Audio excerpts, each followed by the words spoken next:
everybody. Welcome everybody on Zoom today and on Facebook Live. And welcome to our monthly Q&A session, Live with Nassim Q&A session, which we're going to do every first Wednesday of the month as part of our Unified Science, Exploring Unified Science program. And so we're really glad to be here with you all amidst everything that's going on. To be able to do this is a great treat and an important thing to do, I really feel.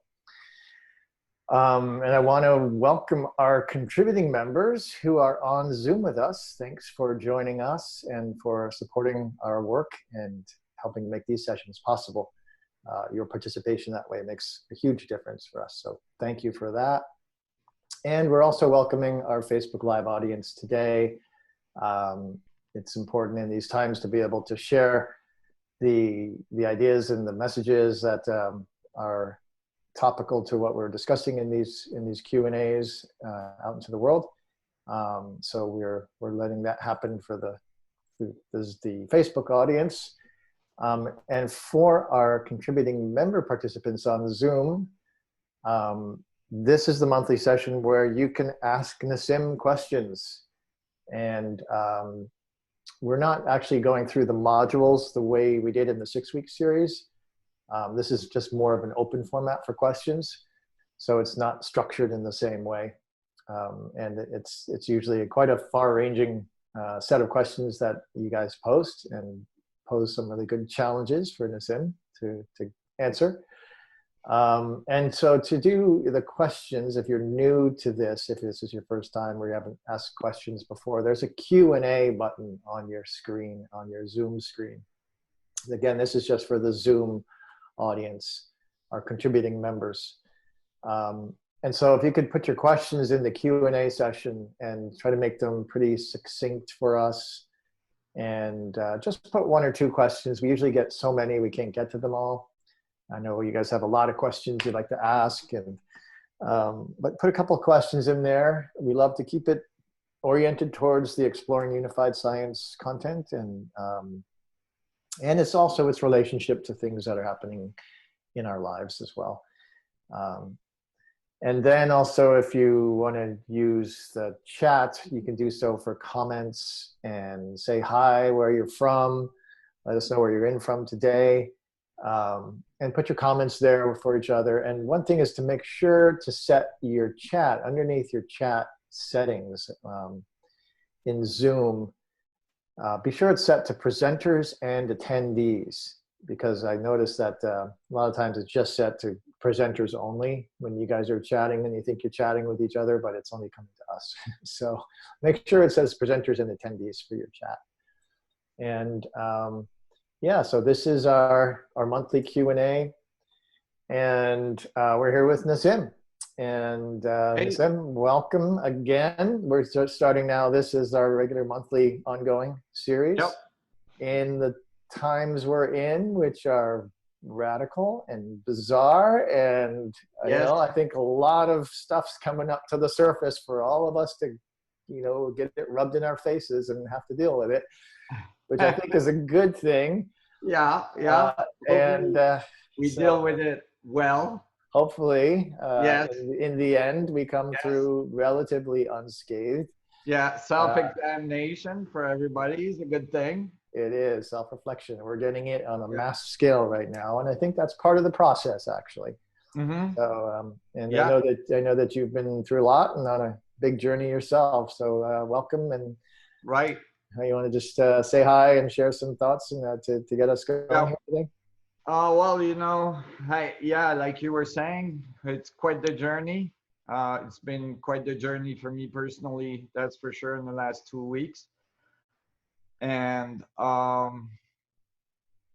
there's a lot of turmoil, and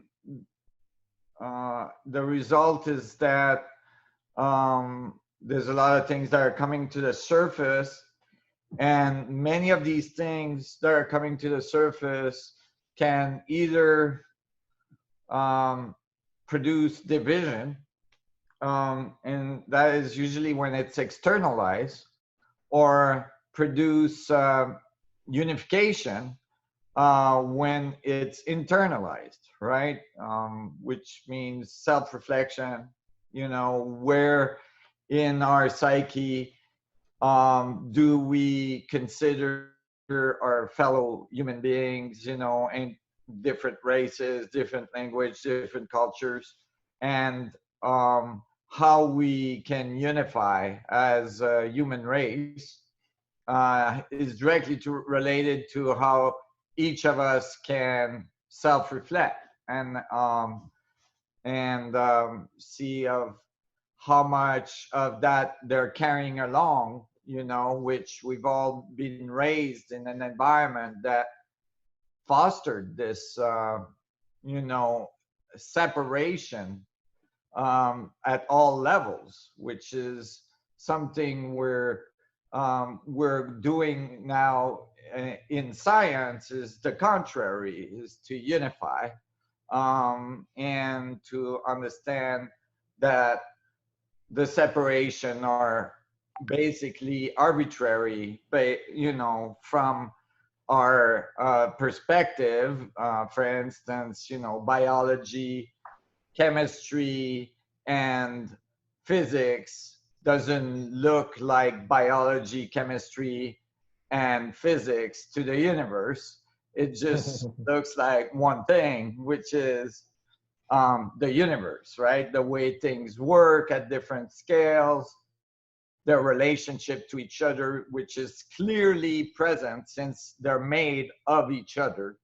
And so to see that you're made of everything and everything is made of you kind of unifies you with the whole, but in order to do that, that we have to realize, like, even at the most precarious way of realization, even at the most basic way of realization, is that we're all made out of matter, for instance. Like, just at the most basic level of unification, or realizing that we are all part of this, oscillating structure of space that we call reality, or this world.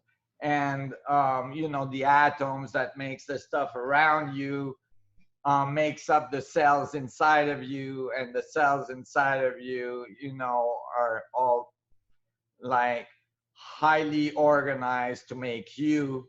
And you, even on the physical level only, um, have a certain level of self-awareness, and that self-awareness, has this opportunity, or produce this opportunity to uh, um, to externalize the observation, or to internalize the observation. And that means that there's external information, there's internal information, and the two result in a certain interpretation, right? You're making a certain interpretation of what's going on out there. And self-reflection is the realization that what's going on out there is going on inside of you as well. And because it's all one thing. And so that is the opportunity to really,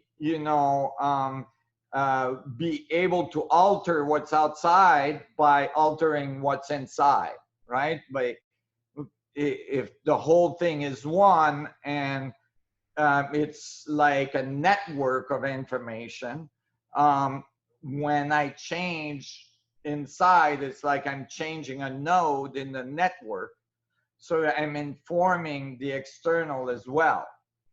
And so that's really an important thing that I wanted to communicate at the beginning of this conversation, because really what unified science brings us, unified physics brings us, is a foundation that is mathematical, and that you could even call mechanical, to the unification of our information flow that we call consciousness. And that's really, an important realization that's occurring at the global level now. Like, for instance, even President Obama this morning yesterday talked about, self-examination of each individual, reflection of the way people are interacting, and what's going on, what's going through your mind, what's going through your emotional state throughout your day, and how is that influencing the outside, right? With either, and in this case, as I'm describing it, with either separation or unification. I want to make clear that I don't mean that a person is only doing one or the other. I'm meaning that there will be an oscillation between,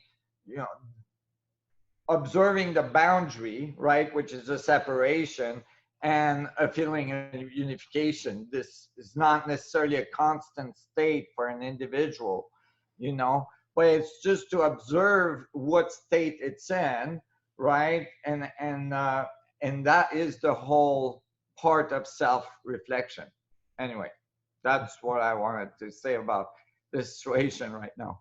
Yeah.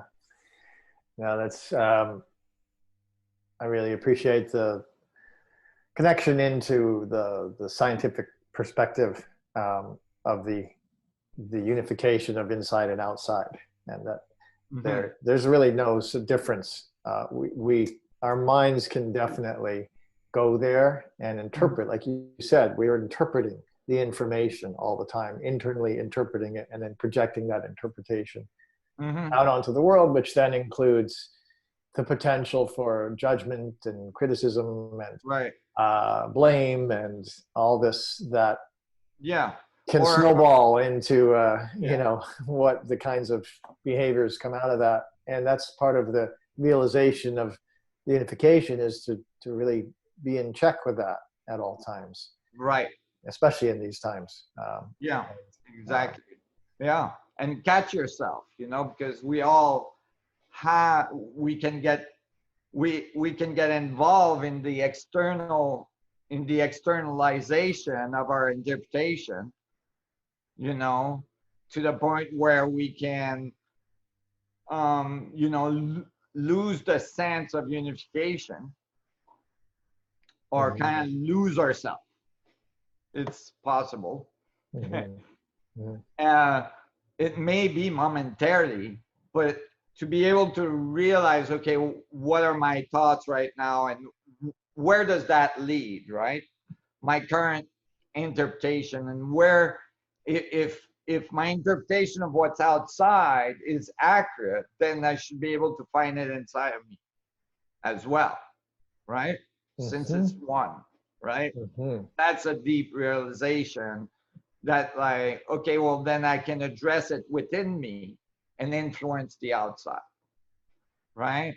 And so that it's actually very logical, and it's mathematical in terms of the holographic mass solution. It's the information exchange across the boundary of the event horizon of the oscillation across all scales. It's the information moving across the universe, basically. And actually, we finished calculating that a few weeks ago, which is very, very, people would describe it, you could describe it in many different ways. So you can think of information moving from the Planck scale to the universe, for instance. So the calculation is that it would move, it would take 10 to the minus 17 seconds to go across the universe. So for us, we would call that instantaneous, and that's the entanglement speed that we see. We can't measure 10 to the minus 17, never mind across the universe, right? So, so, but this speed that we see as instantaneous for all intent and purposes in quantum physics, you know, is a way that the information is moving across scales, right? And as it moves across scales, it produces thermodynamic effects that oscillate the field, and the collective oscillation of the field at different scale produce different boundary conditions, and the effect of the information moving through the field and crossing boundaries, um, and exchanging from the outside, the externalization to the internalization, right? The exchange of information through each scale produce the effect that we describe as self-awareness or consciousness. The whole field information transfer. And this is why I believe from the same equation, I should be able to calculate the speed of information transmission in thoughts. Like the speed at which thoughts are influencing the field, if you'd like, in terms of their, you know, in terms of their propagation through the field and their energy level in relationship to the whole. And that, you know, can lead to like fundamental equations for consciousness, evolution, you know, change of states, and all this that eventually produce, you know, humanoids in certain cases, whatever, but in some cases, definitely self-awareness, as we're an example of it. Which is intrinsic to the whole field. That potential to achieve that self-reflective, self-awareness state is intrinsic to the whole field, and actually may exist in some capacity at every scale. Well, evidence that it would exist, right? Evidence that would exist would be that biology evolves from external stimulus, right? So the evolution of systems and their adaptation to the environment is related to its capacity to, you know, receive information from the environment and adapt to evolve in relationship to the other, you know, structures in the environment, so that the whole system is symbiotic to each other, right? And it's very capable. It does an amazing job, right? It produces life, and the life crawls around, does all kinds of stuff, and eventually it becomes self-aware. So it's quite capable to produce, you know, very complex system, very highly organized.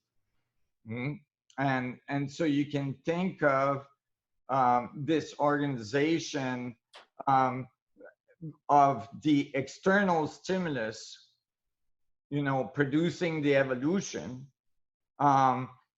is producing the evolution because the external stimulus are interpreted internally by the system. Right? If the environment, if it's responding to an external stimulus, then that means that there's an internal interpretation, even at the most basic, like how should I evolve to be most symbiotic with the environment and thrive, right? And so this interpretation eventually, so you can see the blueprint of consciousness even at the most basic level of biologic and atomic and so on, because the biology is made of atoms and so on. So like the information has to come from somewhere to produce this, you know, interpretation of the field, right? So the information can be traced all the way down to the Planck or all the way up to the universe. And you can describe it all in terms of information transfer. And when you do, you get the correct answers. You get the correct masses, you get the correct radiuses, you get the correct angular momentum, you get the correct, you know, energy level, temperature. We've solved all this for all the scales, right? Universe, superclusters, clusters, galaxies, stars, planets, atoms, subatomic particles like electrons, protons, all muons, all the subatomic particles that we've examined so far. So basically you can actually define all of the information transfer that we call consciousness across all scales as the power source, if you'd like, of the, you know, it's not quite the power source because it's the information transfer that produces the oscillation of the boundaries that we call, you know, matter and organized matter in the universe and all this stuff.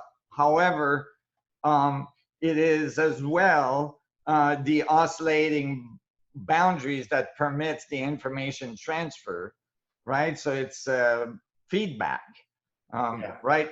Because it's interpreting the information, then acting upon it, right? Interpreting, acting upon it, and so on. So it's evolving. And so it has feedback, evolutionary information through it that would, of course, produce self-awareness since it's a feedback, which, you know, being aware of self is a feedback. And it's a feedback from external components as well, as we pick up information from the field and react to it. Now, we can react in ways that are symbiotic with the environment, or we can react in ways in which it is not symbiotic with the environment, and that's when the environment will, you know, fight back, right? Meaning, like, you know, if we completely destroy our environment, it's only going to affect us and the other species on our planet, but it's not going to end the universe, right? It's just it's not going to even be noticed by Jupiter, right? I mean, if, for instance, if we lost our atmosphere, or, you know, due to a sun flare or a meteorite, whatever. So, you know, these things, they're fundamental to understanding the source of consciousness, but as well the source of organization and the source of the what we call the material world, or the physical structure of space that we have now, you know, described as an information field, exchanging information across scales through quantum entanglement of the network, right? So this is why now I'm excited to share all this, because it's everybody has taken the course. You know, we've got like 25,000 people taking the course or something, and now we can discuss at that level, because and of course now I'm going way past the course, where the course was written 7 years ago, and now we've solved much more equations to be able to describe all this. And the equations come out right, you know, which is really nice. They come out right, but not just right. They come out very precisely right. You know, when I say very precisely, I mean very, very precisely, like, you know, 10 to 12 digit accuracy on fundamental constants. And so it's non-trivial levels of precision that certainly match the standard model without the free parameters that are in the current standard model. But with, as well, most importantly, with a view of unification that is not that, first of all, does the job mathematically. It unifies the forces, but as well, it tells us something very profound about our world and ourself. And, that's really important right now. Yeah, that was great, Nassim, in terms of just providing a conceptual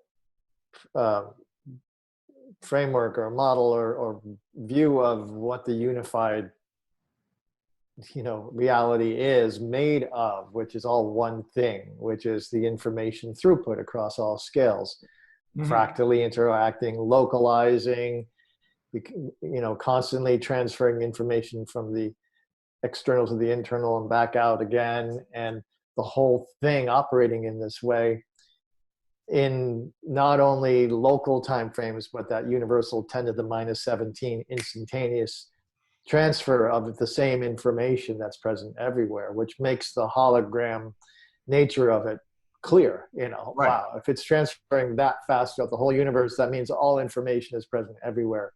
Okay, that makes sense. Right. So here we are in this, on this planet, this wild and crazy species trying to figure out, who are we, what are we doing here, how can we make this work? And we're facing super intense dynamics, not only the ones in our social interactions and the conflicts that are arising, but as well the ones that are affecting our biology through the virus, and whatever may be the background reasons that these are happening right now. We're actually in this time where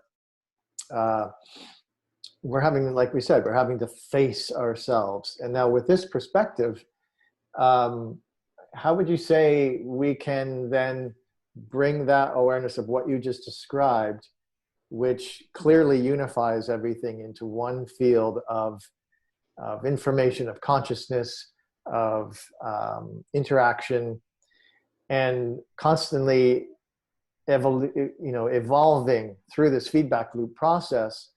And here we are, right? That is happening, and we're faced with it, and we're faced with the choices and the actions that we can take. So how would you say we can bring that into our perspective as we're, those of us that are on this call today listening to this, and of course everybody in the world ultimately can bring that into our awareness at this time, and help to stabilize or bring that knowledge and that relationship more into play? Well, hopefully, if people internalize what's going on, and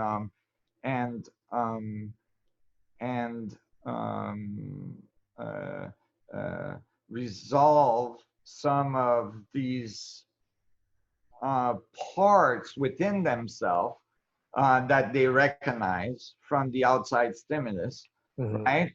Then there is information flow in the metric that changes by that amount less of this type of information in for that person, from that person, and that's cumulative from because remember, it's instantaneous. So all the information of all the people that internalize and changes some of these fundamental principles inside of themselves, as they unify inside themselves, then the system becomes unified, and it really makes a difference rapidly.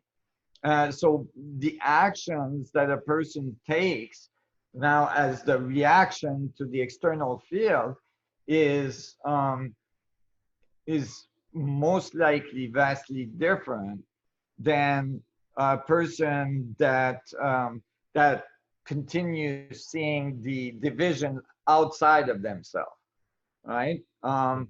So when you internalize it and assimilate it, eventually then you, of course, your behavior, your reaction of what's going on outside is different. For instance, you would most likely um, realize, like, identify the root in the systems that you have in your society, which is basically, a larger expression of your feedback to the field, of your reaction to the field. In these systems, you would identify the root of the separation, right? Which has to do with environmental uh, issues that occurs in certain community because of inequalities in resources and all kinds of things, and you would try to fix that.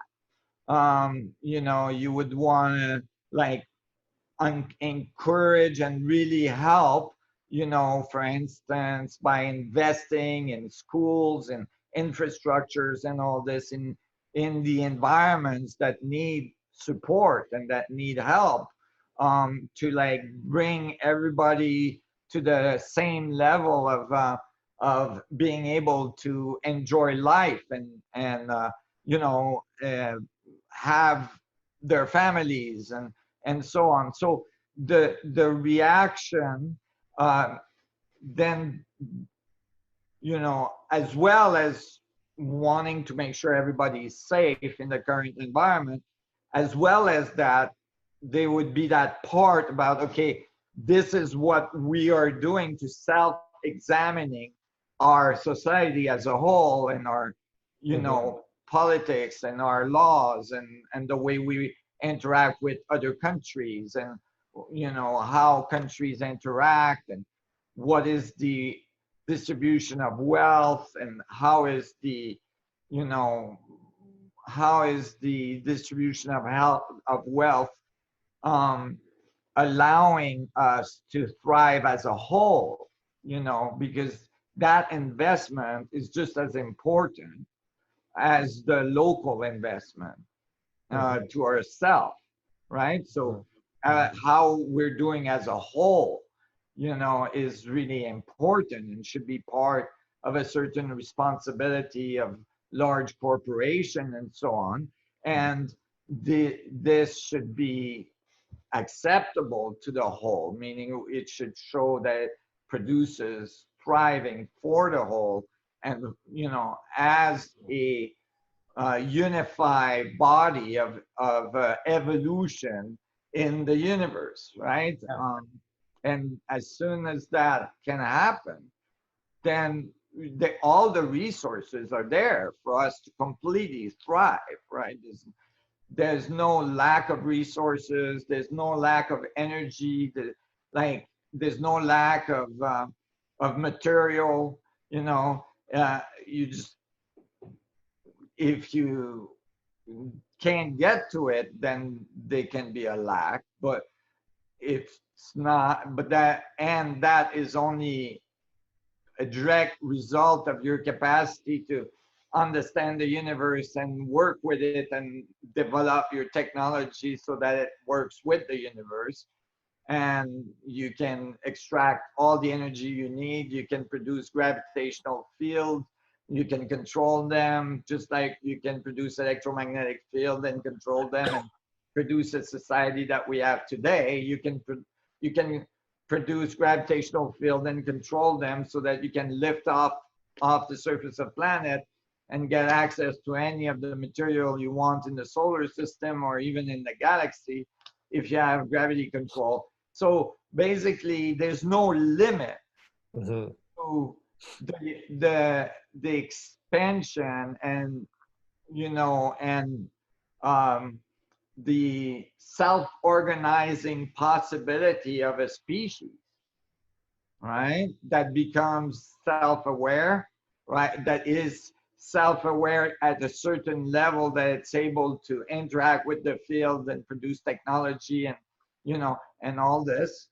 And so you can actually have something, and the source of that, the first step to that level of interaction with the universe, is the unification of our most fundamental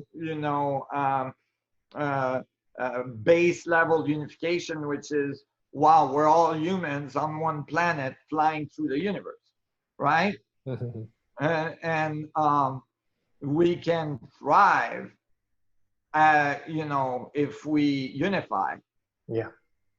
or we can perish if we divide. Yeah. You know, it's very, very simple. I think one of the questions that's coming in here was about, I don't think it's in front of me right now, but, I just how, want to finish on one thing. Just sure. this is a piece of information people could benefit from. Um, you know, just you could describe it literally geometrically. Think of light rays coming off the surface of an event horizon, right, of a sphere, and they will diverge away on the on the radiative side, and they will converge towards singularity in the middle of the sphere. So this so you can the diversion is the apparent division, Mm. but they are all converging to the same point, Mm-hmm. right? The singularity. So you could even think of it as little human beings standing on the surface of the sphere of the earth, okay, very graphically, Mm-hmm. and where they're all our feet are, all our heads are diverging, Mm-hmm. right? But all of our feet are converging Mm-hmm. to the center of the planet, and this conversion is what we call the gravitational field, which is the information field, Mm-hmm. through the structure of space. So basically, the morphogenetic field is not a field that's like floating out there.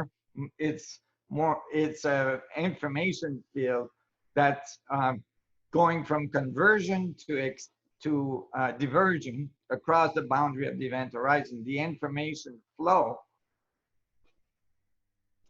And so this is not a bad thing. The concept of division is just, it can be badly interpreted, meaning we're all individuals because the information diverge across the boundary of the horizon, right?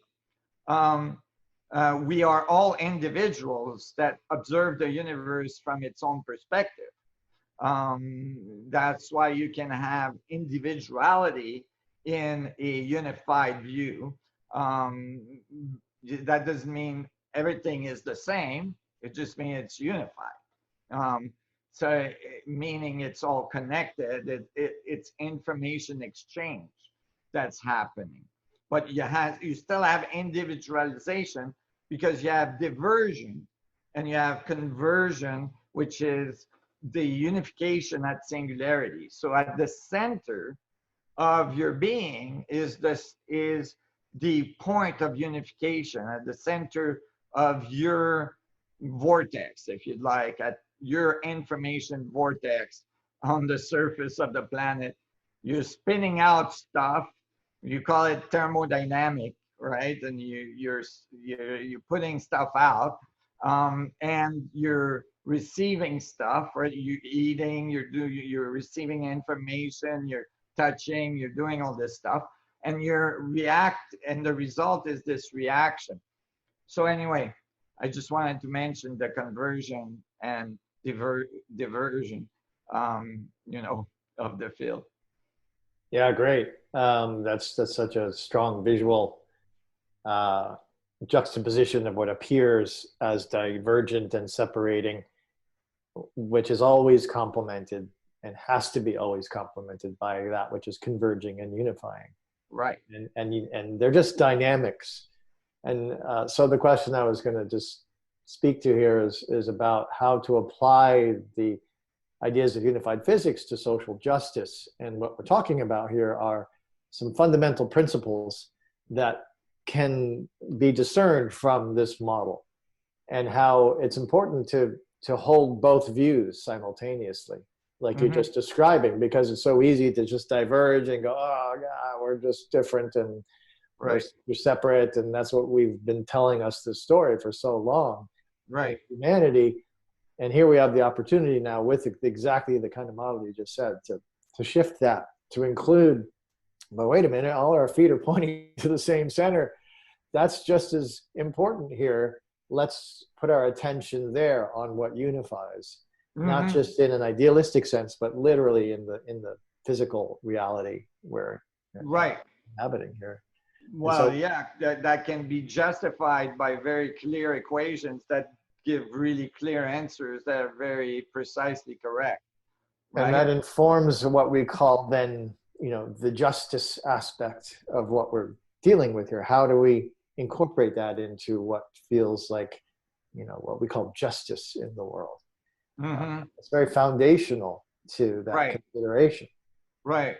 And certainly it would start with appropriate distribution of wealth. Yeah. Right?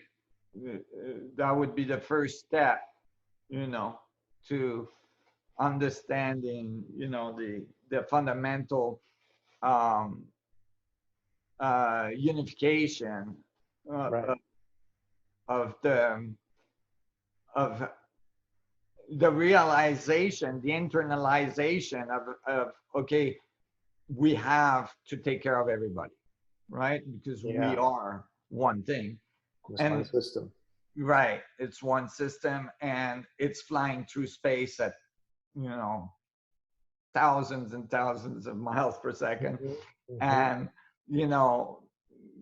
when you include the rotation of the Earth around the sun, around the galaxy, around the cluster, around the supercluster, and now finally, nice to say that they were, by doing the study of the quadruple nature of galaxies, over 200,000 galaxies they tested, they have now pretty well shown that the universe must be spinning, or at least have had an angular momentum at early universe, which would conserve. So we're finally getting to a spinning universe, which is predicted by my theory a long time ago.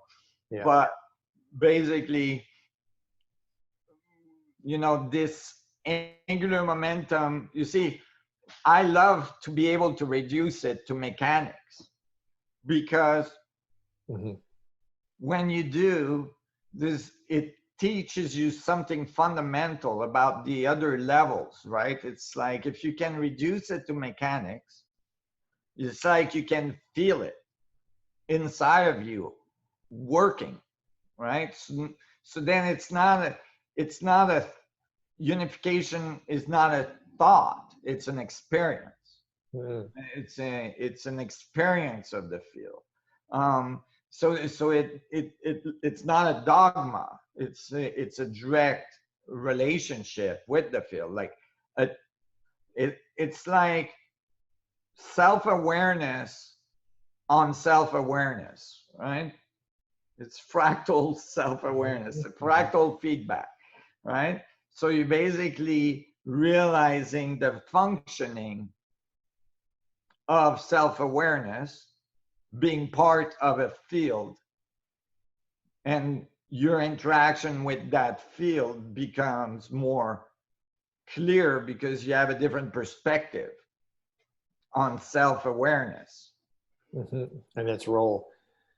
And it's by bringing it into the mechanical, it becomes practical and pragmatic, rather than just idealistic. And that then can inform that which seems not necessarily based on practical and pragmatic, like what is justice in the universe. Like you said, like an equitable distribution of resources, like money, you know, that's more akin to a unified whole integrated model, abundant model, than this extreme you know, gap, this polarity we have experiencing right now, which is not what you see happening throughout the universe. And therefore, obviously, it's not going to be able to sustain that. Right. Well, you know, the thing is that there's always going to be it's never going to be black or white. There's always going to be a scale, because, you know, there's Doppler effect in the information at the horizon. If you're a physicist, you might understand what I mean there. But basically, you know, distribution of wealth is always going to have like scale in it. And fluctuation. And fluctuation. However, the upper scales have to be part of the collective effort to better everything, right? Right. So it has to be so that everybody's taken care of, at least at the minimum level that they can eat, and they have water and they have shelter, and, you know, that like the rest of there's not 2/3 of the world in famine, you know, and so like that's like most fundamental realization of oneness. Is like, okay, we got to at least take care of ourselves. Like, we have to take care of our elderly, you know. I just went through a horrible experience with that, you know, the way people are taken care of and so on. And that, it's really remarkable that with all of the resources we have, you know, certainly resources to fight each other and externalize, right, the separation. Certainly those resources are not lacking, okay? However, you know, we have inside the countries that have these type of resources, like extreme poverty, and seriously questionable education in those sectors, most impoverished, which doesn't help, you know, and so on. And there's not that much effort to like pull this, like in terms of resources allocated, you know, there's the allocation to that part of the equation, which is internal to the country that has, you know, those large defense budgets and so on, you know, that part doesn't get taken care of. So it's only externalized, not internalized. You know, like the unification is not happening internally. So of course, externally, the separation is very much made present, right? If it's not taken care of internally, it cannot produce on the outside. You know, you're producing the environment that eventually will produce separation in the population, of course, you know. So it cannot be resolved at that level. It has to be resolved internally by the people that are directing these decisions. Sure. And then the appropriate decisions have to be taken all along, you know, in a unified way, you know, not in a partisan way. Yeah, based upon the principles of what we observe in a unified system. Right. And applying those models, the fractal, toroidal, abundant flow, distribution of resources of information, all these are attributes in that functioning whole system unified model. that we can apply them, and Yeah. we know what it is now, and it's really just a choice. And Yeah, there's another part, is that you have to remember that although, you say the government, or you say the military, or you say, the corporations, or whatever part you choose, um, you've made divisions, um, and they're valid in terms of the organization that's going on in on our planet, but it's not valid at the part in which all these people involved in these organizations are humans that have families that want to thrive. Many of them are there for the right reason, because they want to make a difference, a positive difference in the world, and all this.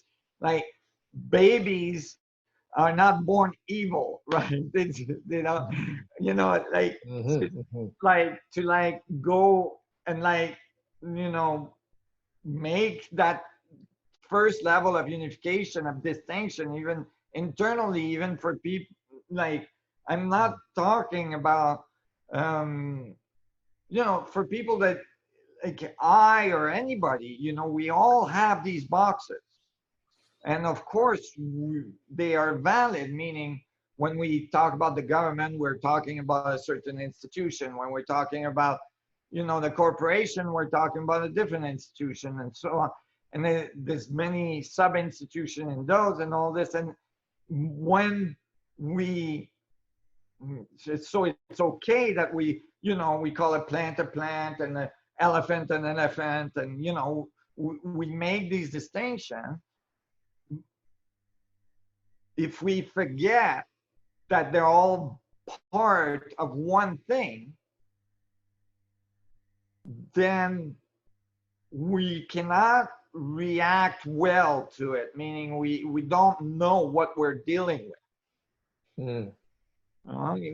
It's random. It's like, oh, how did an elephant get there, or a tree, or how is it that I'm here thinking about an elephant or a tree, right?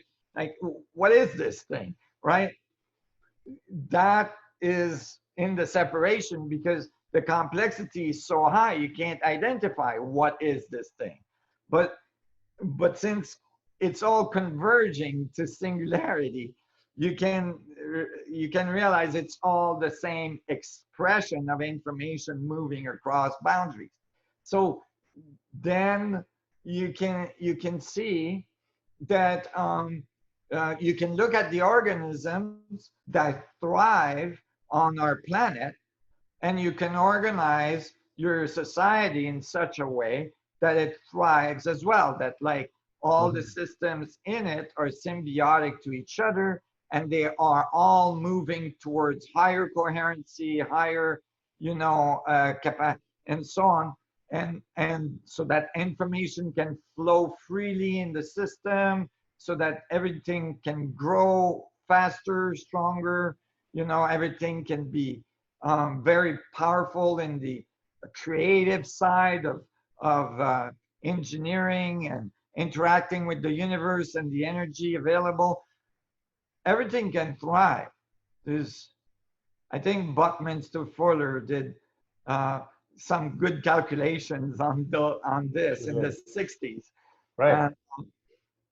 And I can't remember what the numbers were. You might, but Well, I don't remember what numbers you're talking about, but he did say around 1970 is when humanity crossed the threshold of being able to make the world work for 100% of all life, in this thriving capacity. We had gained the knowledge, the understanding of how nature systems work, how to access and allocate resources, and do so with greater and greater efficiency. That right around that point in 1970, he said, is when we crossed that threshold to be able to succeed in that. Right. Here we are 50 years later, Yeah, scratching our heads a little bit, but yeah. But I think at the time it was in the range of, I mean, there was much less people at the time, but there were, and there was less resources. But I think even at the time, it was, if I'm not, I mean, I might be incorrect on that, but it was in the millions per human resident of the earth, if we redistributed the wealth equally. Yeah. And so, And also the cost of making that shift per like sector of, you know, agriculture, food, education, housing, and all that, the numbers are not that big compared to the amount of, you know, the global currency, economic right, system magnitude of scale. right. They're not that big. So those are the kinds of things he pointed out. Yeah. Yeah. So there's, you know, unification is not just a concept or a concept or even a physical theory. It's it's a way the universe fundamentally works. So meaning it's thriving. It's not, you know, there's no reason that it would not thrive, meaning Yeah. it would self-destroy itself, you know, Right. like self-destruct. Like there is parts that are undoing so that other parts can be done, though, and the parts that are undoing are the parts that are more incoherent and that are not functioning well in the evolution of the environment, right? And we just don't want that to be humans. Yeah. You know, Yeah. you can, humans can actually harmonize with the environment and be very productive and very you see the analogy, which is more than an analogy, but the relationship of the convergent and divergent vectors. You know, you can see it at all levels. Like for instance, as evolution occurs on a planet, the diverging vectors increase, meaning like meaning that we get more and more mobility. We're able to like fly across the planet. We're able to fly into space. You can think of all those as diverging vectors from the surface of the earth, if you'd like. You know, evolution of consciousness means increased amount of information in the local environment produces evolutions that, you know, thrive, and they literally grow in the space. It's directly correlated. Their capacity to move in the space is increased by a higher level of understanding, and these higher level of understanding of the field comes from information transfer increase, right? So so the evolution of a system to larger influence in the field, those are in, you know, influences, you know, is not only individual, it's collective as well, right? So you can see it at different fractal levels as well, right? You can have the individual influence into the field, and then the collective of the individuals on the planet influence into the field as an expression of their capacity to move in that field, literally, mechanically. This is what I was saying earlier. You can always reduce it to a mechanical relationship because mechanical relationships are non-linear. They're not linear because remember, all the information is shared across the whole field. So, and actually angular momentum is non-linear. I mean, it's like, it's not a simple thing. Like people think of spin, angular momentum, gyroscopic effects, electromagnetic effects to be very well understood. And they are at a certain level of their understanding. However, at the source is missing, you know, parts that has to do with the moment of inertia, you know, meaning that has to do with how things actually move in space. Inertia is not solved in standard physics. And it's solved in unified physics as a, back force from the vacuum, but and an exchange of information that way, an exchange of a transfer of energy in the structure of the vacuum. Because remember, the thing that you're trying to move in the vacuum is made out of a vacuum, and so on, fractally. So it's relationship of the vacuum to each other's, right? Remember, it's unified.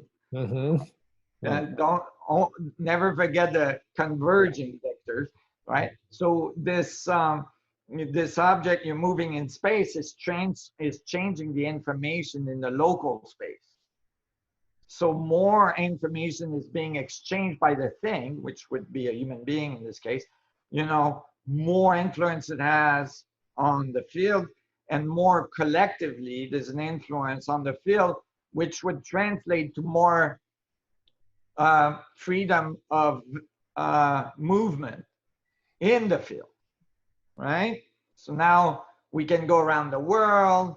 Now we can go to space. Now we can go to other planets. Now we can go to other solar systems. Now we can go to other galaxies, whatever, right?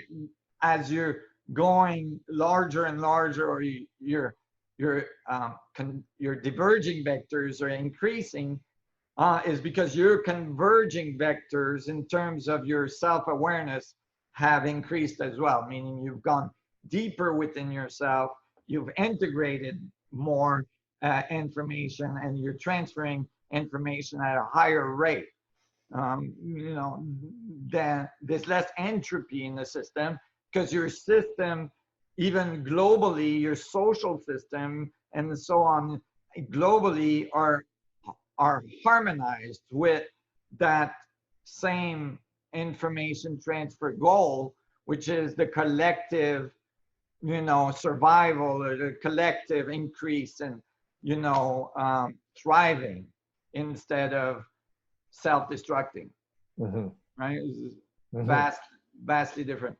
Yeah, and it really, at this point for us in this human experience on this planet right now, boils down to both choosing that and allowing it to happen. And both of those factors are really at play right now, because we know that it's totally possible. We have the technology. We know how to do it. We understand the principles. We can apply that and rather quickly get there. From our perspective, that's very doable. And there are, the forces, the powerful structures in place, systems that have been established that are hard to shift. They're big ocean liners that need to be course corrected and or even obsoleted altogether.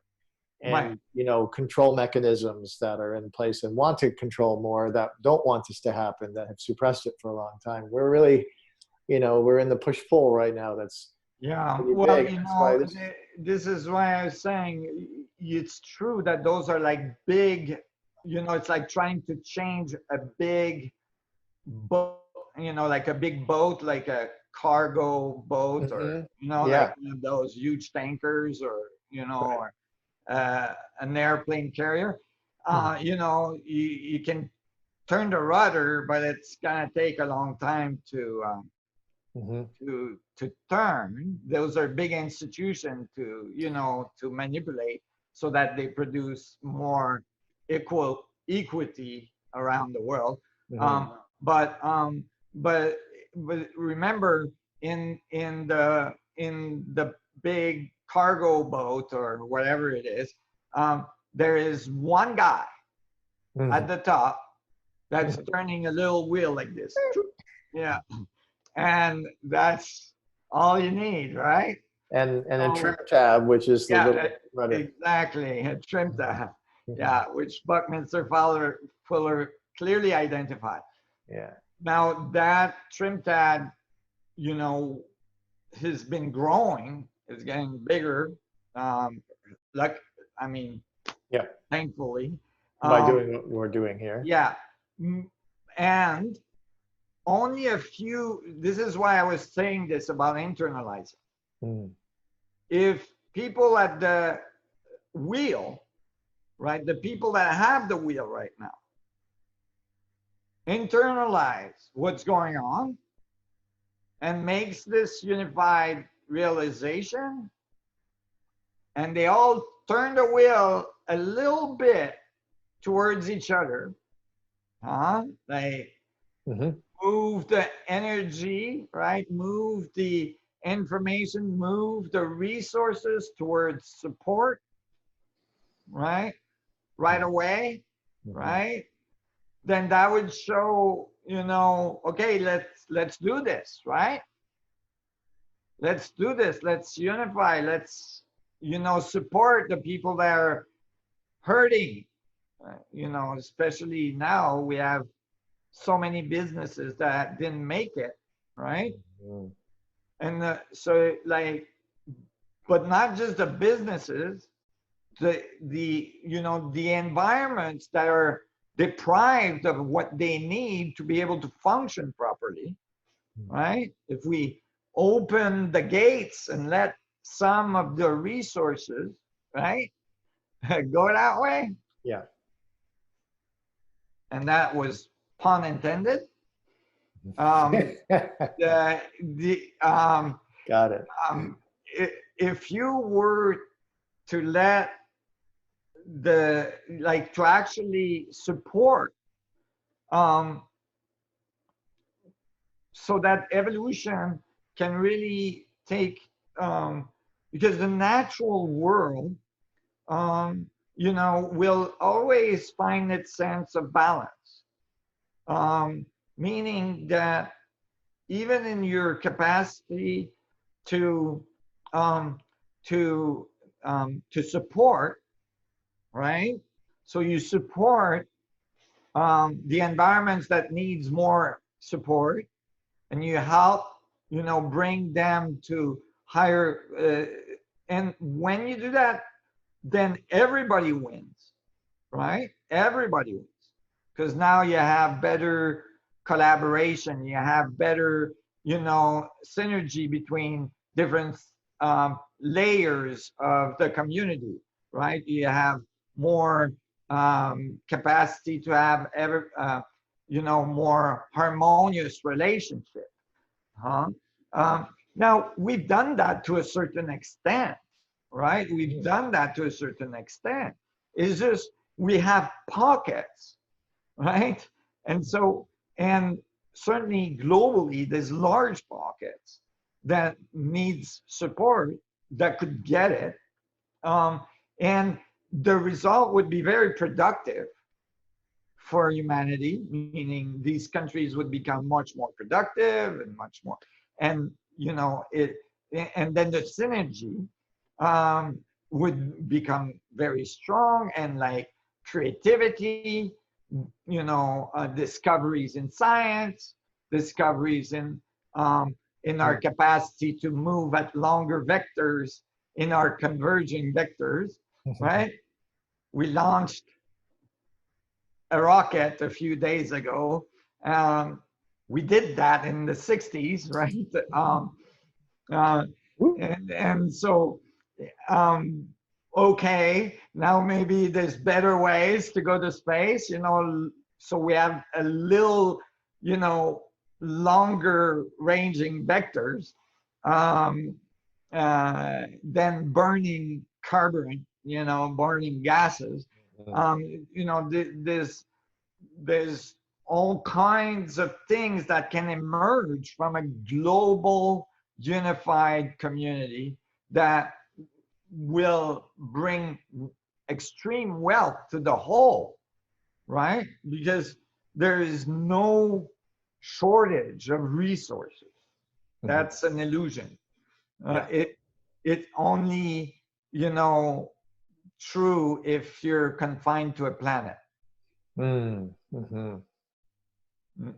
even the fact that the protons that make up all matter are not known to decay indicates that at the very foundation of our universe is the superabundant presence of basically eternal energy, And Right. all, you know, even without leaving the planet, once we take that model and apply it and access that energy, It's done. it's done. It's Yeah. done.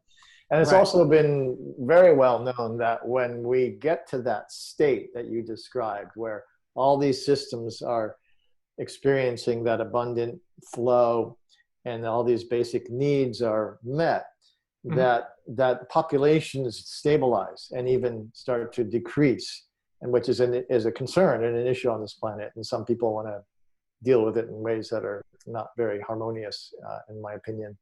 Mhm. And yet, when we just apply what you're talking about and achieve that state, then it's been shown historically that populations stabilize. It stops the growth rates come down and it becomes stabilized. And certainly that's what we need to achieve here. Right. Well, if you have an almost infinite source of energy anywhere you are in the field, because you've realized that the field is transferring energy at a very high rate, then you have no reason, I mean, you have everything you need to thrive Yeah. without having to fight for Yeah. resources, right? And so why would you fight? Right? It's not this is why I was starting to say all the people at the top with the wheel, right? They're Mm. all humans too, right?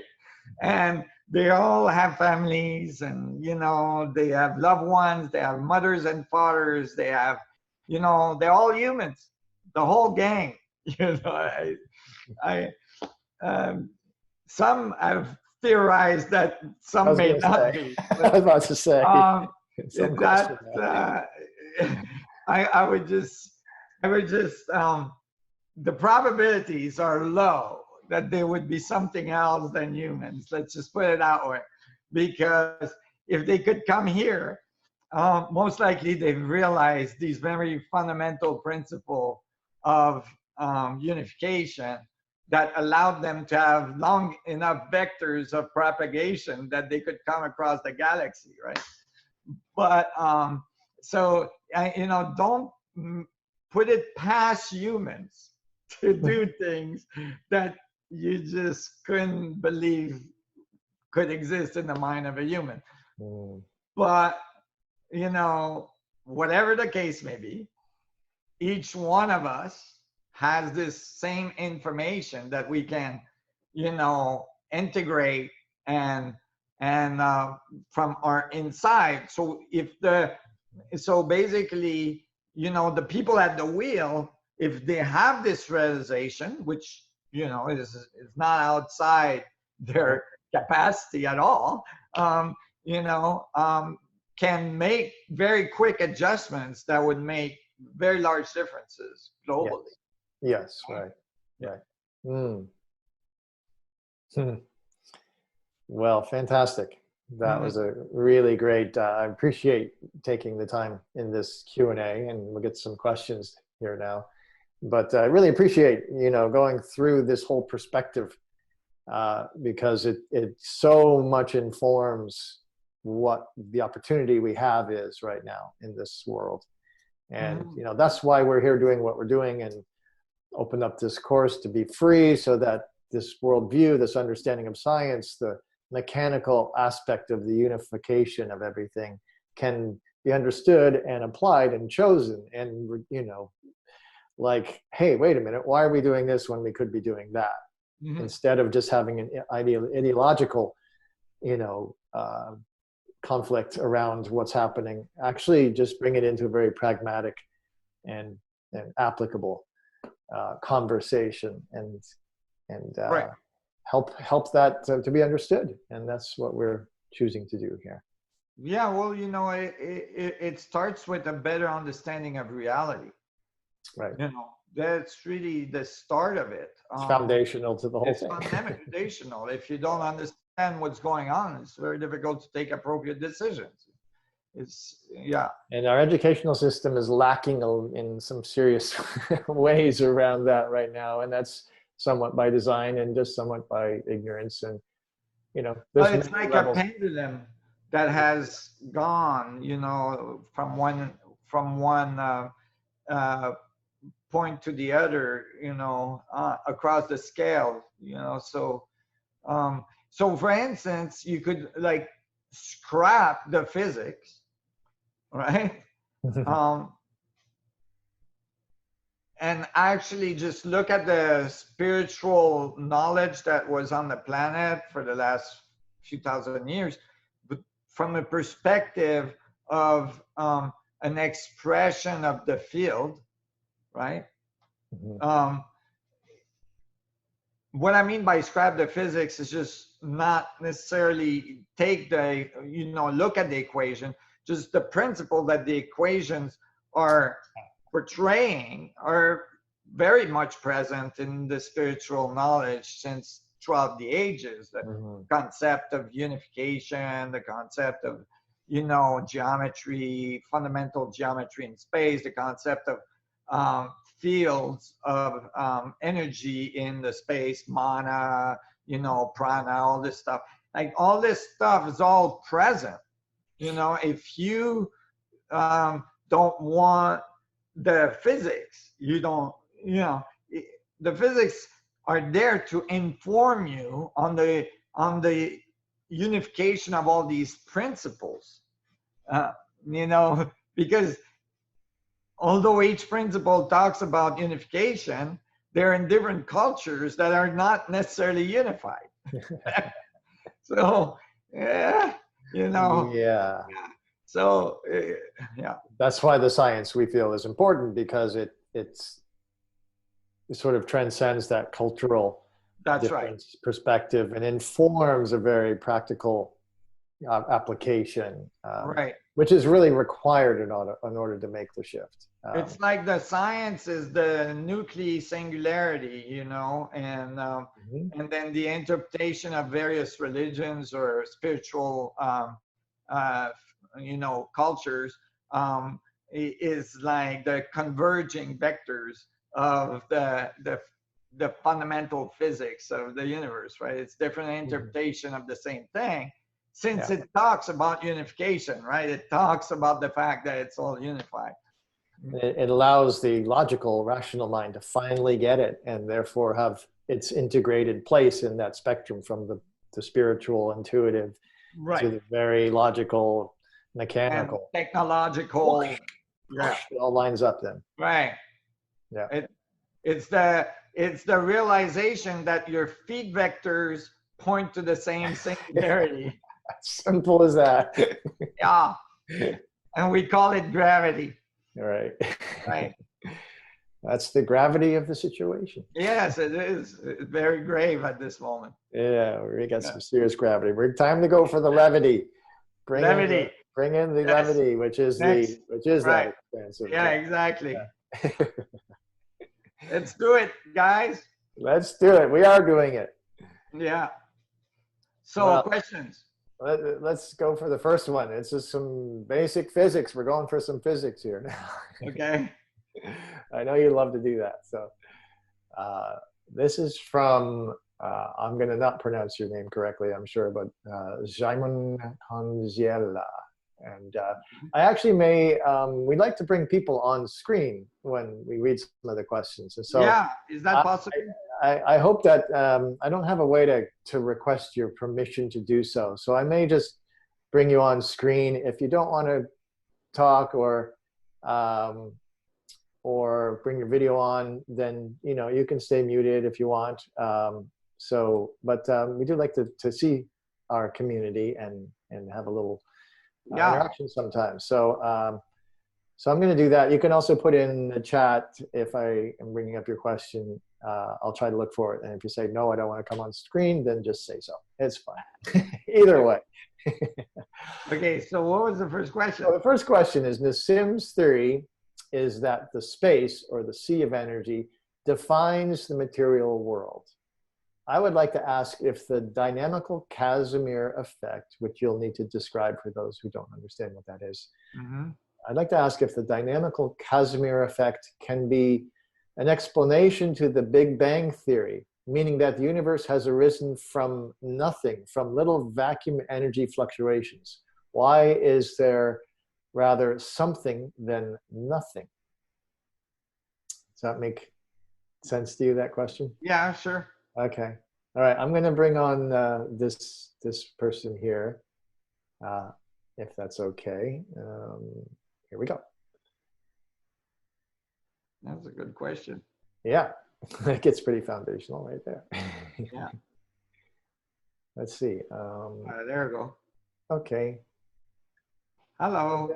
Hi there, Simon. Simon? Simon? You're muted if you're talking. All right, You I'm have going to unmute. Oh, and also maybe. we don't see your camera. Okay. All right. Well, Why don't you go ahead and address that question, Nassim, and yeah. if they want to come on, they can.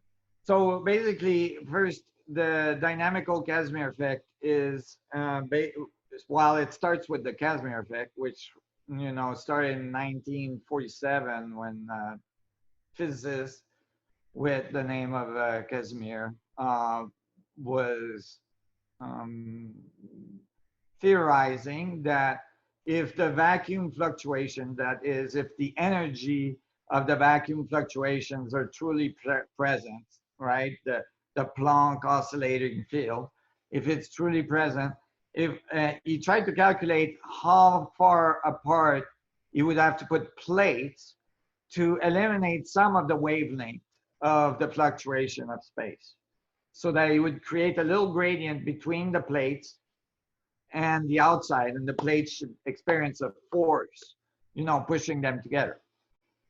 So that was called the Casimir effect, and nobody could get plates that precisely ground or machined at the time.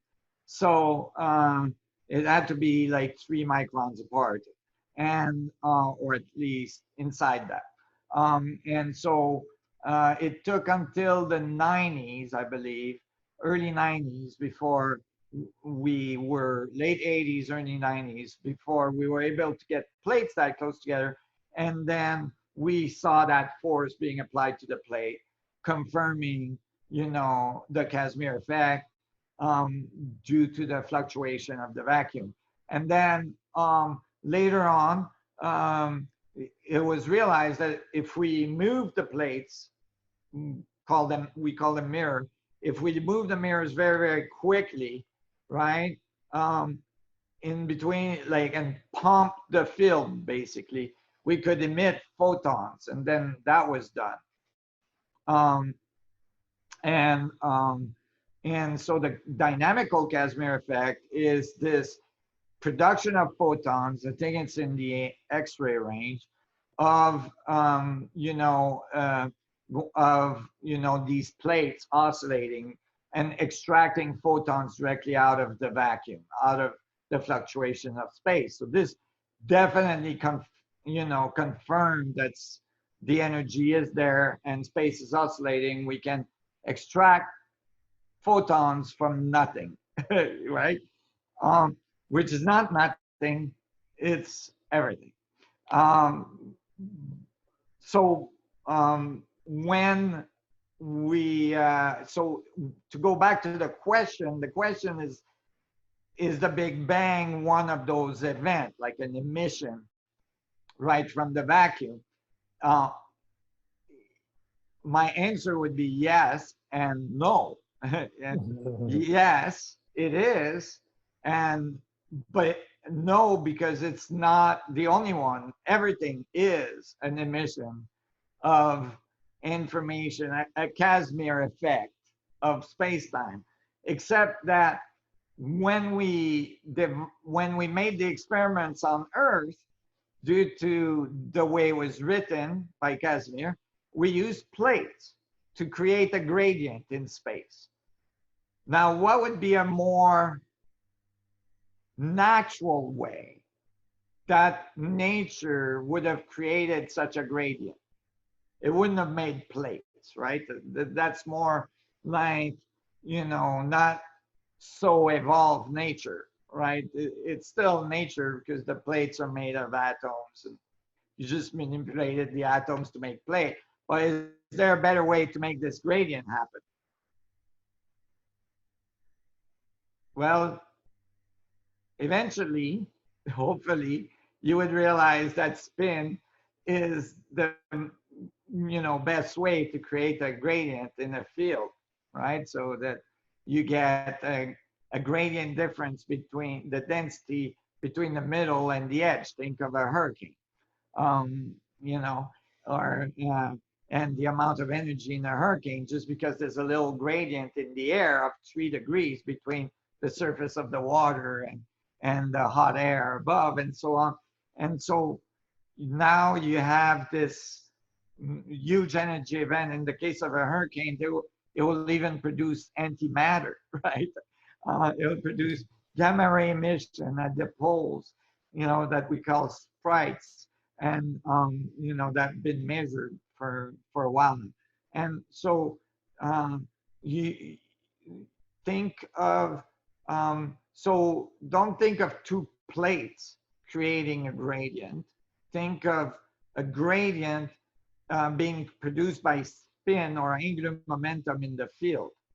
Um, and now you have something that resembles more a universe or a star or an atom or a subatomic particle or whichever size of the vortex you want to look at, because it's fractal, because the angular momentum is conserved. So if it's conserved, it's fractal vortices all the way down, right?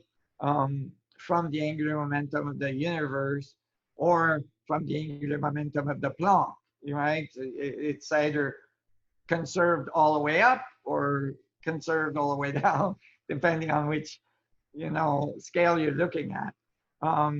But the system, this angular momentum is the energy, like this gradient that's created by the angular momentum is the energy transfer that produces the organization of a galaxy, for instance, or a star, or biology and so on. So it's actually the mechanical function. This is why I was saying earlier, I like to go back to mechanical function, and I mentioned angular momentum because from angular momentum you get centrifugal forces, centripetal forces.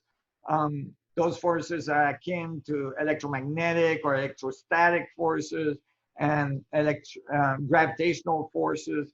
And so now you start to understand the dynamic of the field and the forces it produces. And then you can calculate that. And when you do, you get the right answers, as I was saying. So it's really powerful to think about it this way, to think about the gradient this way. Mm-hmm. And so it's all about the gradient, and through the gradient becomes the expression of the energy. Right. And that's what initially what called the Big Bang was a gradient shift. And right. And that's what's happening all the time at every scale, is what you're saying. Yeah. So actually, you can think of a proton, mm-hmm. right?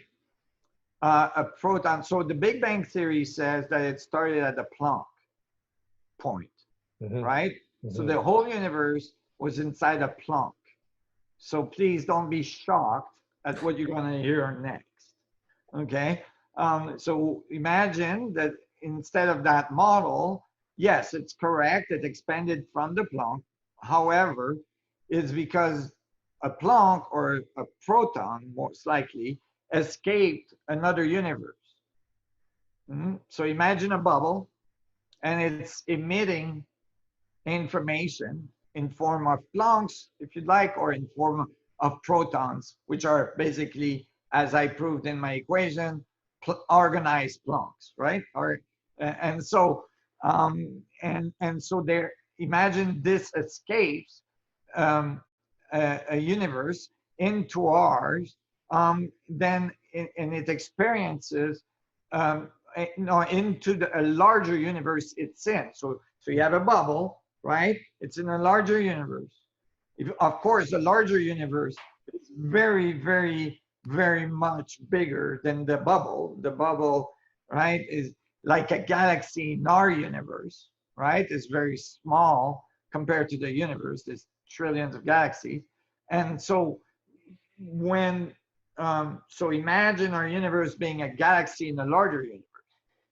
So imagine a universe being a galaxy in a larger universe. And imagine a proton emerging from that universe into the larger one. It experiences a change in density very, very abrupt, very, very fast change in density. And so it will inflate. It will grow very, very, very rapidly, right? And then it will stabilize. And it might continue to grow a little bit because none of the densities are changing, right? So so at all scales, so the relationship between the densities are changing. There might be a time where that universe escapes the universe it's in, Mm-hmm. and it will expand again, very quickly, right? And so those are the diverging vectors. And then there's the converging vectors of the flow that's going in the other direction towards singularity. Mm-hmm. And the converging vectors then the information converging in every point in the field is what we call quantum mechanics, Mm-hmm. right? Is the particles and subatomic particles and so on, all the way down to the Planck field. And so that's the converging vectors. That is like the information going into the system. So imagine a spinning system, right? That has centrifugal forces at the equator. So information is diverging, right? But at centripetal force towards the center, which is information that's converging. And that we call gravity and electromagnetism. Mm. And so basically now you've unified two forces, and then you apply that at the quantum level, this unification, and you get the strong force and the weak force. And so now you have all the forces unified under one model. So it was a deep question he was asking. I went further just to explain, like what I was talking about, diverging vectors and converging vectors, is literally applied in the theoretical formalism of unification. Because you could say that the Big Bang model in the classical kind of origin of the theory is only really kind of looking at one aspect, the expansive diverging aspect, and the role of entropy, and it's constantly a one-way trip in that kind of way of looking at it, that side of the equation, and basically ignoring the fact that in order to have a universe, you also have to have the converging happening to create vectors, to create all the particles, to create all the matter, to create all the organization. So it's not just a bang. For the neg entropy of the system, meaning that there's a part of the system that's ordering. There's a part of the system that's disordering, which is entropy, but there's a part of the world, the system that's ordering, right? And we're good evidence of that. We're ordered information, right? Matter, like biological structures on our planet, are ordered information. They're ordered material that's very coherent, very highly ordered, and so on. And so there's a part of creation that is neg-entropic, meaning it is producing order, not disorder, right? So and these are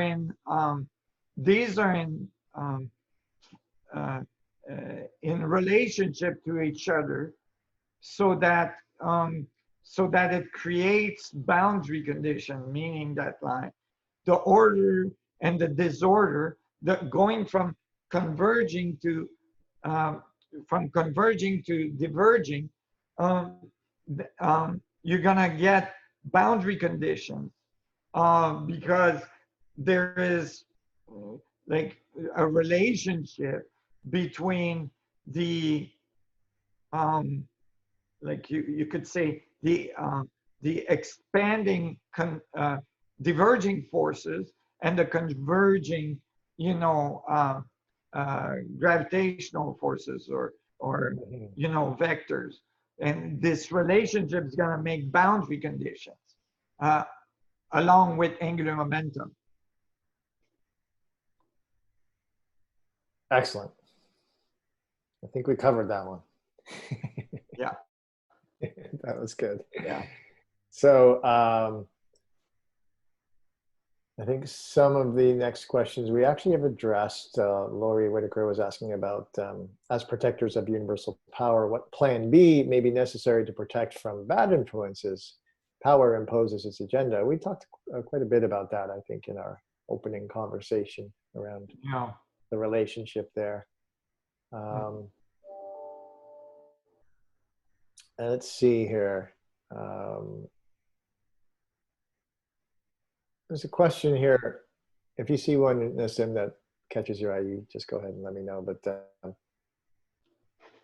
what about, Yeah. there's one about using art crystals, charging water, and then can you use that water that you've charged to mix it with uncharged water, and that will charge the uncharged water. Yeah, it will. It will reduce the effect, but it will. Um, yeah, so you can you can take glass that you've charged and put it in a 5-gallon jug and charge the water in the jug. Yeah, so that Okay, that's good to know. that can be done for sure. Mm-hmm. But it will diminish that the uh, the effect. It However, it's still dilutes it, so to speak. structured. Yeah. Yeah, Uh-huh. yeah, After a while, that probably would not be effective, I would imagine. right. Yeah, after it dilutes it a bit. Yeah, There's an anonymous attendee question, just in keeping with some of the physics here. So, how does Nassim interpret the evidence for quarks, which are these subatomic particles that are said to be making up protons? Uh, is it compatible with unified physics representation of the proton to have quarks? yeah, it is. Yeah, it's just that as the quarks are described in standard physics, as the quarks are described in standard in the standard model, they're missing a very important part, which is the contribution of the angular momentum of the vacuum. And so that's why the quarks model has a spin issue, meaning it can only account for like 5% the spin of the proton, uh, and or yeah, so it's missing, you know, so they all of a sudden need billions and trillions of quarks to you know conserve the angular momentum, and basically it's called the spin problem of the proton, and um, you know this contribution is resolved in the unified view. So, but the core, we've identified the subatomic particles, and um, we have like the mesons, the taus, and all these things. Now we can see a resolution that could be the quartz based on the standard model, but again, there's assumptions in the standard model that produces the wrong results or inaccurate results um, for that particular part. And so we get something similar, but we'll probably be able to bring much more accuracy to the values that involve the conservation of the angular momentum that we describe as the quarks in the proton model. It comes from a completely different model. So, it's a difficult question to answer. Because the terminology is where you're going to trip, right? Meaning that if I call it the quarks, then I'm defining something very specific to the standard model.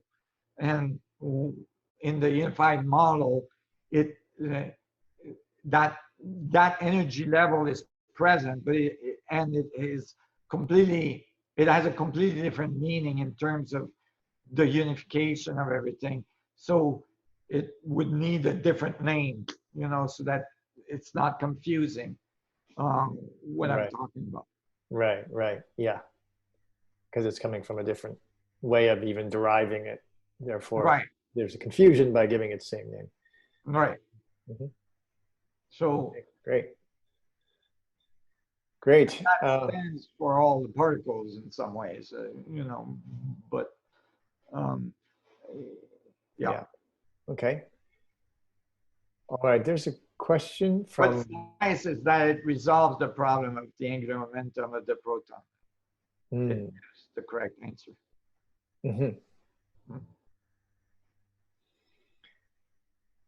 Okay. There's a question from Kitty. And Kitty, I'm going to just see if you want to come on screen here, promote you to a panelist, and you can choose to unmute your line and open up your video if you like.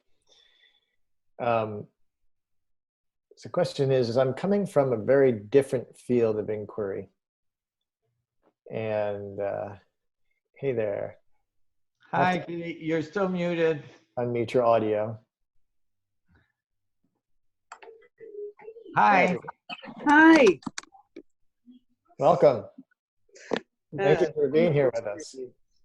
Oh, yeah, thank you.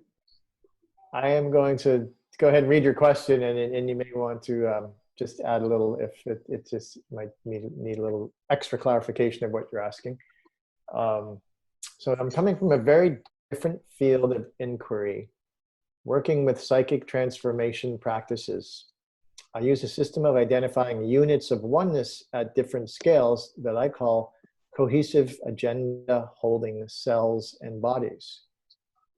I have started looking at using the description of the Planck and investigating bridges of communication. Could you expand the Planck? Can a Planck be any size but a cell within a larger body? You answered it. You answered it already, and I've been watching the chat, and there's a lot of people actually from the kind of field. It's very exciting. I'd love to develop an overlap of language for us all and expand that. Yeah, that's a good thing. Unifying the languages is a good thing. And the interpretations. That's interesting. Where are you from? I'm from the UK, in York. In York? Yeah. Awesome. It's a beautiful country up there.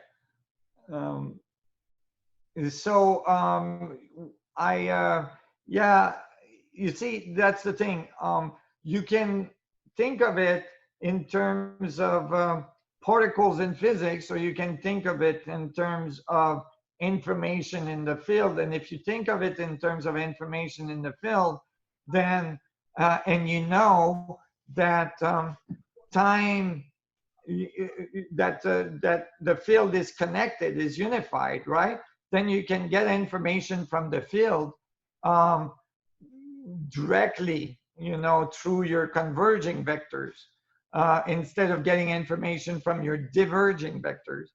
And when you do that, you can experience psychic phenomena, which are not like some kind of thing that's hanging in some cloud somewhere. It's just a natural function of consciousness, of information flow. You know, is just that we don't necessarily explore the converging vectors of our consciousness very much. We explore a lot of the converging vectors, the diverging vectors, and so you know, but to all, everybody is psychic at certain levels, right? Well, some people get less choice. When I was younger, I had difficulty seeing solidity. Oh yes.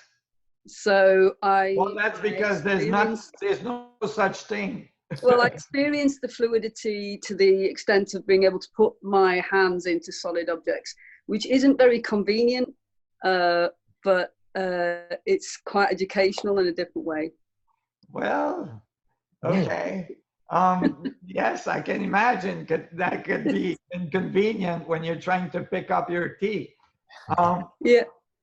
But you stand still a lot, and it was defined as a autist state. Oh, yes. And so I've had to learn manually how to manage that, and in learning manually how to create the kind of boundaries that a lot of people are born with, I've learned the art of the psychic boundary. Mm-hmm. So the education was vocational, as they used to say. Right. But, and that's the thing, is like, you can, first of all, there's a lot of space between atoms, right? There's plenty of space for atoms to go in between each other. So that's one thing. But there's a, like, so basically you could say that if you can put two things in sympathetic resonance, right?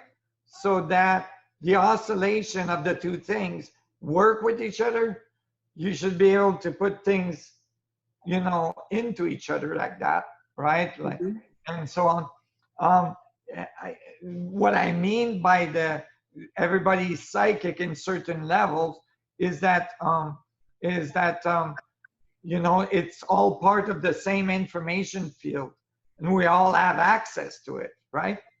And so that's that, but that's not necessarily something that's encouraged or developed, you know, in the world, and often it's misinterpreted, like in your case where it was diagnosed as autism, right? Yeah, I don't mind the label. Really? Yeah. I think a lot of, I like to use the word autist. And yeah, and I think it gives, it gave me a lot of space to do my work. Well, that's good. That's good. You've made the best of it. That's great. Yeah, I agree. That's whatever it takes so that you can do the work is the good thing, right? Yeah. Yeah, whatever it takes. I'd like to see the education expanded. I've understood how the system that is invested in keeping the consciousness of human beings immature has caused blockages in our connection, and how to release them. And I think a lot of other people in my field are doing the same. Took quite a lot of work, as you know, in your work, that we've climbed a mountain, and we are at a peak. There will be other mountains, but we are at a peak, and it's so exciting and wonderful. But now, I feel we need to build a ski lift. we need to build the education so that the people can operate for themselves in local communities, and free those children. Because when I asked for vision of how we were going to get through this, they showed me children doing things that at that time was beyond imagination, and said, "This is what's going to happen." Wonderful. Well, that's good news. That's great. Yeah. Yeah, my children are definitely doing all kinds of things that are going on. Some of the things, though, I'm not so happy with. But that's okay. No one said it was easy. All a learning process. Yes, we're all growing. It's a great vision. I want to get to a point where I can. You're the arc stones. I just heard you talking about the arc stones after I'd been looking at the Ark of the Covenant, and I was like, "That's it. Now I want to engage with material world and afford to get some of these arc stones in my life." Good on. Thank you so much. That is so brilliant. That's such a great gift for us all. The alchemist stone. Yeah. Thank you, Kitty. Thank you so much for your question. Very, very good, insightful one. And you can see how, as Nassim was describing, there's one thing going on at multiple scales. So you could, in essence, say the Planck is actually scaling up because it's all about the information throughput at all scales. And foundational. So your coherent structures are certainly fit well within that model. I love it. I've already started using it, and I love the sound of it because it sounds like a pebble into water. You have coherent vorticity in the field. It's very good. It's exactly what it is. It's the collective coherent behavior of Planck oscillators that produces all the scales. And, and then if you ask, well, what's the Planck made of? Well, it's made of sub-Planck. And we finally calculated that. It's remarkable. It turns out that the sub-Planck is an exact octave in exponential between the sub-Planck and the universe. The Planck is right in the middle. Mm-hmm. And when I was talking to the Dalai Lama last year, and when I told him that, he said, we have the Planck in our tradition as space particles. And I said, here's a sub. And then he said, but we have a more subtle particle. And I said, what's that? He said, conscious particle. And I said, oh, well, that's the sub-Planck, which is the speed at which I calculated, the transfer of information across the universe, which is the 10 to the minus 17 I was talking about earlier. And so that in the Buddhist tradition, right, would be the speed of thoughts. It would be the speed of thoughts for the universe, right? And so that, and we could calculate it for the humans, but it would be way faster because the cranial capacity of a person is much smaller than the universe. So it would cross the cranial cavity very quickly. Sure. Yeah. That's for sure. So you now know everything the Dalai Lama knows, and he knows everything that you know. Yes, that's how we unify. And all the networks are turned on. Yeah, exactly. The grid lights up. All right. Thank you so much, Kitty. Thank you. Being with us. Be well. Yeah, be And well. Be safe. Bye. Bye. Let's do one more, Nassim. We're almost at the top of the hour. There's always so many questions here, and we had a good extended conversation to begin with. But well, there's a lot going on. A lot going on, and that was very insightful. I really appreciated it. Do you see one you want to do, or shall I pull one up?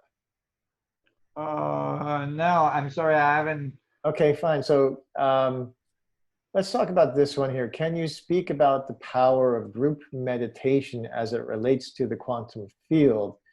And there's another question. Is it true that it takes only 1% of the population to change the whole? If 1% send unity thoughts, will it influence the whole, as in the 100th monkey idea? Those are two different people asking questions that are related to the power of group meditation and how it relates to the quantum field. This is from Meryl Doe. The 100 monkey experiment. Yeah. Yeah. So, you know, I could approach this from so many different layers. I'm going to try a few.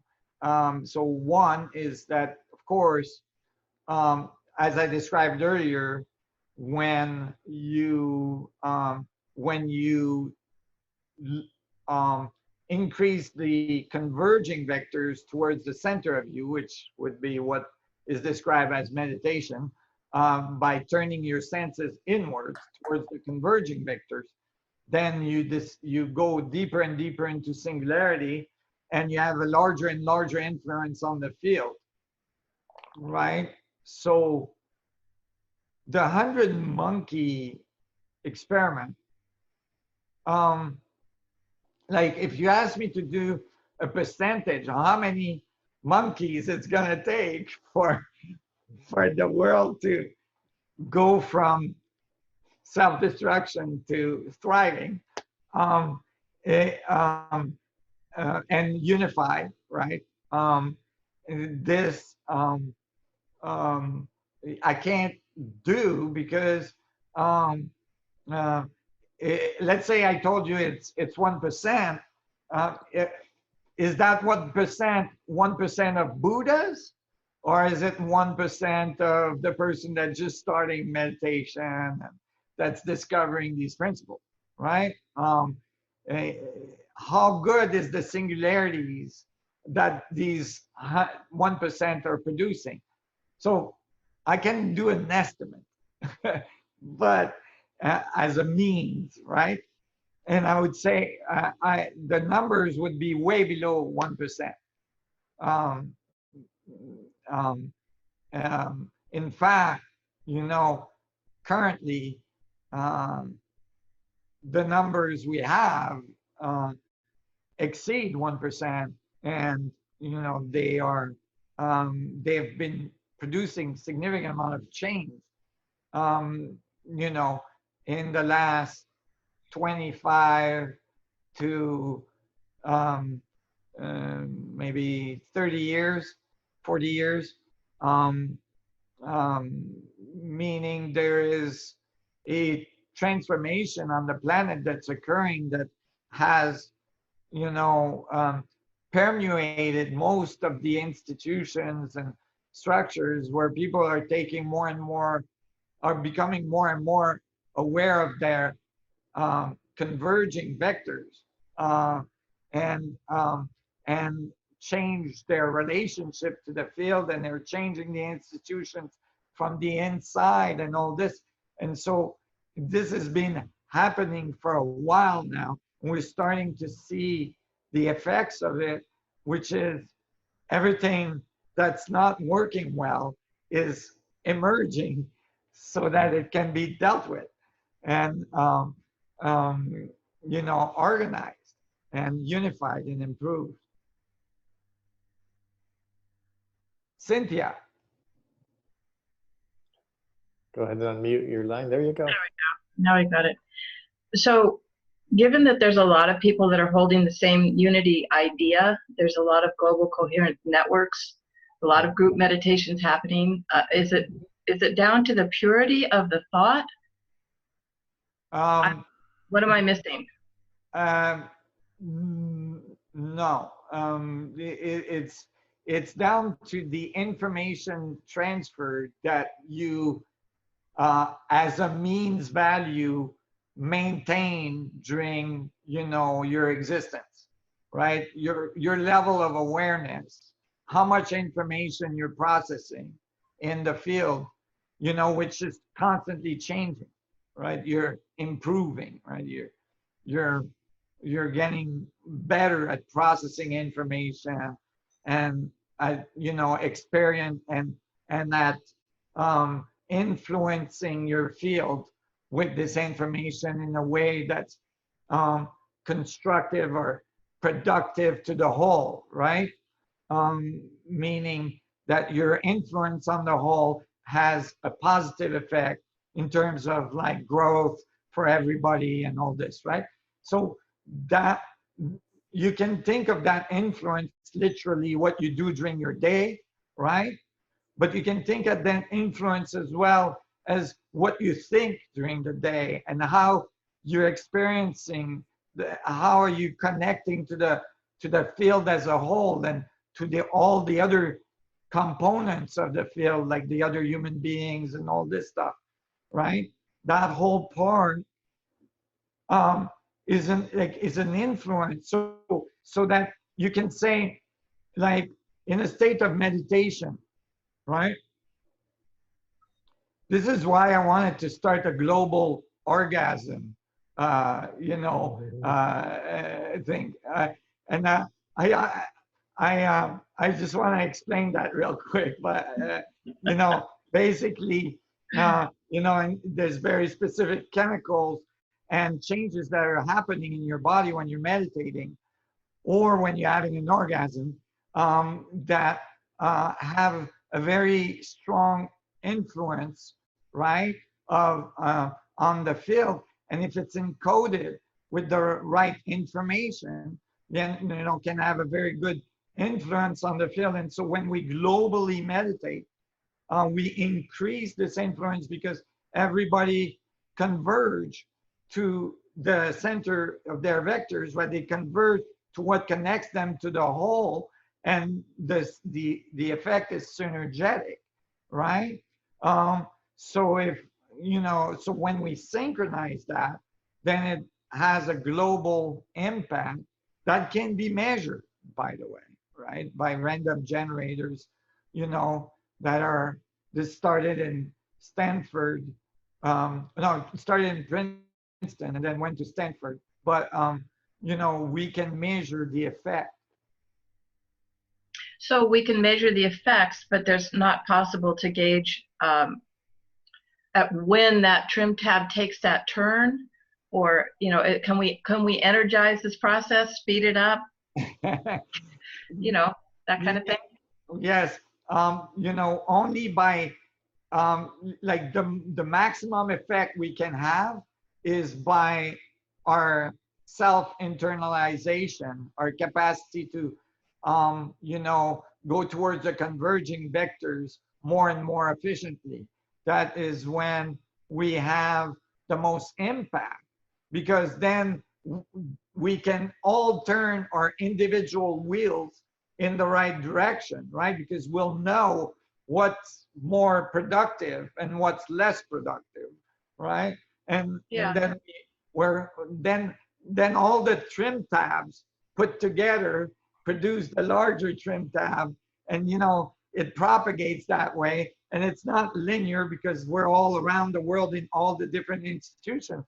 That's why I was saying, if that becomes very clear, not just in terms of the philosophy, but literally in terms of the physics, right? If that becomes very clear, then you can have leaders of countries and leaders of large corporations and doing the same thing, and then all of a sudden when they trim tab their little wheel, it has a huge trim tab effect on all the other wheels, right? And now the trim tab is more like a rudder, and eventually it's the whole thing, right? So we all get to meditate. Well, people, I want to talk about that. People talk about, that's why I was talking about orgasm. The thing I came up with about orgasms was that I was climbing. This is in 1990. I think it was 97. It was when the Schumann-Levy comet hit Jupiter, and I did a solo climb with a telescope on my back of the north face of the North Couloir of Wedge Mountain in Whistler, Canada. And I went to the top of this mountain, which is the tallest local peak, to look at the comet hitting Jupiter. And I was going up it's like a, 1,500 feet ice wall, it's vertical, and it's like a gully. And you're like a little ant in the middle of this thing. And I started too late that morning. You're supposed to start at 4 in the morning. I started too late. I started around, maybe 6. And so I got caught in the middle of the couloir when during sun, the hottest part of the day. And that's when rocks detach from the cliffs on each side and they fall through the gully. And so I was dodging rocks. And since I was soloing with the telescope, it was epic. But this was, in that moment, I thought, wow, isn't it crazy that we think of mountains as these solid things that don't move? But they are constantly eroding. Valleys are getting filled. Valleys are getting cut, by water. Mountains are getting created. I mean, all this is oscillating, right? So then I thought, oh, wow, mountains and valleys is like the really slow oscillation of the crust of the earth, if you'd like, right? And then I thought of all the different, I'm sorry, I'm losing my voice. I've been talking too much. You can think of all the different oscillation in the field, right? Like all the birds in the world. Think of all the birds in the world, right? Like unified, all the birds singing that are singing right now, right? It would be a hum, right? Like a certain frequency hum, right? And then you could think of all the leaves and all the trees oscillating, right? That would be a different hum, right? So I was thinking of all the hums as I was climbing this couloir, and I thought, what would be the hum that would be the most influential on all the other hums, right? So then I thought about all the things people do, and then I got to orgasm. Everybody having orgasm everywhere on the planet, and this, every second, right? That's a hum, right? And it's a powerful moment for people, and it's a moment where usually the rest of the stuff that usually preoccupies them is not necessarily present, right? And so they're in a place of power. And I was thinking, wow, if we amplified that hum, we could pump the rest of the hums, right? And of course I thought of, global meditation and all this. And then what would be interesting is that 9 months later, there would be another pulse, right? From all the people that experienced that global, orgasm before. And that would be all the beings that come with the information of the global, unification, so that the planet could actually unify in the production of its generations in a very, conscious way and powerful way. That's quite a thought. I know. I made it through the Cold War. I was afforded the possibility of progenitude as a result. We'll have to put that one on the agenda, Nassim. Yeah. Thank you for answering my question. Little guys. Thank you, Cynthia. Appreciate it very much Thank for you, being here Cynthia. today with us. Okay. Take care. All right. Yes. Great. Well, let's leave it at that, Nassim. It's about almost quarter after. You're losing your voice. And Yes. Thanks for sharing all you did today. I want to let everybody know that the third Wednesday of every month at 12 noon is when we do the faculty Q&A, which is with myself and Jamie and William Brown and other faculty that can join to do the same kind of question and answer sessions. And it's always fun. It's always a great exploration. So Right. come and join us for the contributing members of the Resonance Academy, the ones that are on Zoom. We'll be just making those private sessions for you guys. They won't be on Facebook Live. We're just going to put these sessions with Nassim on Facebook Live. And so, yeah, come join us in a couple of weeks for that. And what a fantastic session today, Nassim. Thanks for that long kind of exploration of ideas at the beginning around what's going on in the world and how we can get a perspective on it. I've certainly gained a lot from that today. Thank you. Thank you. I'm glad, and I'm excited about the future. We have to keep our eyes on the 8 ball. You know, we have to keep our eyes on the other side of this moment, of this horizon we're crossing. It's all good. It's all gonna, you know, it's evolution, and evolution sometimes, you know, feels a little bit like a kick in the butt, you know, or 2x4 by the head or whatever. But like, you know, sometimes we need a little nudge, and our society is getting a nudge that like something is needing some attention, right? All kinds of ways, from health to, you know, the way we treat our aging population, the way we, you know, everything socially and everything. And self-examination, each one of us taking responsibility for what's happening in the world by self-examining is critical to the whole thing shifting. And I think it's happening. And I think it's happening not just in the population in general, but as well in the leaders of this world and so on, and the authorities and the structures. It might not be apparent, you know, immediately, but I think everybody's is gaining wisdom right now. I'm very confident in the evolution of our planet. I'm confident that we can make this transition, hopefully with the minimum amount of damage, you know, because again, we have everything we need to completely transform this world into a thriving world very quickly. This just takes, you know, everybody to be involved at their, you know, at their core, at their own fundamental core, so that the information in the field can transform. Yeah, beautifully said. Thank you. Thank you so much, everybody.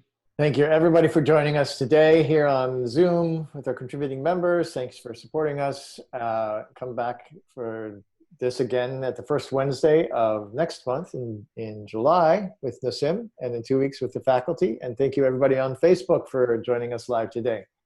And we'll see you next time. And until then. Yes, may the vacuum be with you. Bye-bye, everybody. It's been great. Great questions, by the way. Love you all. Looking forward to next month. Thank you, Nassim, for your time. All right, Thank you. Bye-bye.